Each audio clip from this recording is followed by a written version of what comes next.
ಚಾಮರಾಜನಗರ 14 ವರ್ಷದ ಮೇಲ್ಪಟ್ಟು 17 ವರ್ಷದೊಳಗಿನ ತಾಲೂಕು ಮಟ್ಟದ ಕ್ರೀಡಾಕೂಟದಲ್ಲಿ ಕಬಡ್ಡಿ ವಿಭಾಗದಲ್ಲಿ ನಗರದ ದೀನಬಂಧು ಶಾಲೆ ವಿದ್ಯಾರ್ಥಿಗಳ ತಂಡ ಪ್ರಥಮ ಸ್ಥಾನ ಪಡೆದು ಜಿಲ್ಲಾ ಮಟ್ಟದ ಕ್ರೀಡಾಕೂಟಕ್ಕೆ ಆಯ್ಕೆಯಾಗಿದೆ. ಮೈದಾನದಲ್ಲಿ ಜಿಲ್ಲಾಡಳಿತ, ಜಿಲ್ಲಾ ಪಂಚಾಯತ್, ಕ್ಷೇತ್ರ ಶಿಕ್ಷಣಾಧಿಕಾರಿಗಳ ಕಚೇರಿ, ಶಾಲಾ ಶಿಕ್ಷಣ ಇಲಾಖೆ ವತಿಯಿಂದ ತಾಲೂಕು ಮಟ್ಟದ ಕ್ರೀಡಾಕೂಟದಲ್ಲಿ ನಗರದ ದೀನಬಂಧು ಶಾಲೆಯ ಬಾಲಕರ ತಂಡ ಭಾಗವಹಿಸಿ ಪ್ರಥಮ ಸ್ಥಾನ ಪಡೆದು ತಾಲೂಕಿಗೆ ಶಾಲೆಗೆ ಕೀರ್ತಿ ತಂದಿದೆ. ಬಹುಮಾನ ವಿತರಣೆ ತಾಲೂಕು ದೈಹಿಕ ಶಿಕ್ಷಣ ಶಿಕ್ಷಕರಾದ ಬಸವರಾಜು ತಂಡಕ್ಕೆ ಬಹುಮಾನ ಪ್ರಮಾಣ ಪತ್ರವನ್ನು ವಿತರಿಸಿದರು.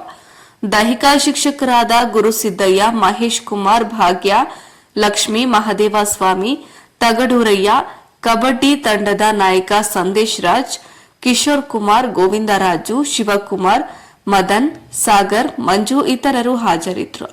ವರದಿ ಹೊಮ್ಮ ನಂಜುಂಡ ನಾಯ್ಕ, ಪ್ರಜಾಪವರ್ ಟಿವಿ, ಚಾಮರಾಜನಗರ. ಇದು ಯಾವ ತಂಡ, ಯಾವ ವಿಭಾಗ ಹೇಳಿ ಸರ್?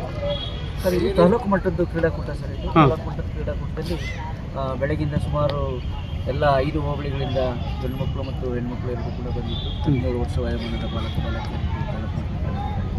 ಪಂದ್ಯಾಟಗಳನ್ನು ಅಥ್ಲೆಟಿಕ್ಸ್ ಮುಂದಿನ ರಜಾಕಾಲದಲ್ಲಿ ಇದರಲ್ಲಿ ದೀನಬಂಧು ಶಾಲೆ ಬಾಲಕರ ವಿಭಾಗದಲ್ಲಿ ದೀನಬಂಧು ಶಾಲೆ ಹಾಗೆ ಬಾಗ್ಲಿ ಪ್ರೌಢಶಾಲೆಯ ದ್ವಿತೀಯ ಸ್ಥಾನವನ್ನು ಪಡೆದು ಜಿಲ್ಲಾ ಮಟ್ಟಕ್ಕೆ ಆಯ್ಕೆಯಾಗಿತ್ತು. 2 ತಂಡಗಳಿಂದ 7 ಮತ್ತು 5 ಮಕ್ಕಳನ್ನು ಆಯ್ಕೆ ಮಾಡಿಕೊಂಡು ತಾಲೂಕು ಮಟ್ಟದಿಂದ ಜಿಲ್ಲಾ ಮಟ್ಟಕ್ಕೆ ಆಯ್ಕೆಯಾಗಿತ್ತು. ತಮ್ಮ ಹೆಸರು? ನಾನು ಬಸವರಾಜು ಅಂತೇಳಿ ತಾಲೂಕು ದೈಹಿಕ ಶಿಕ್ಷಣ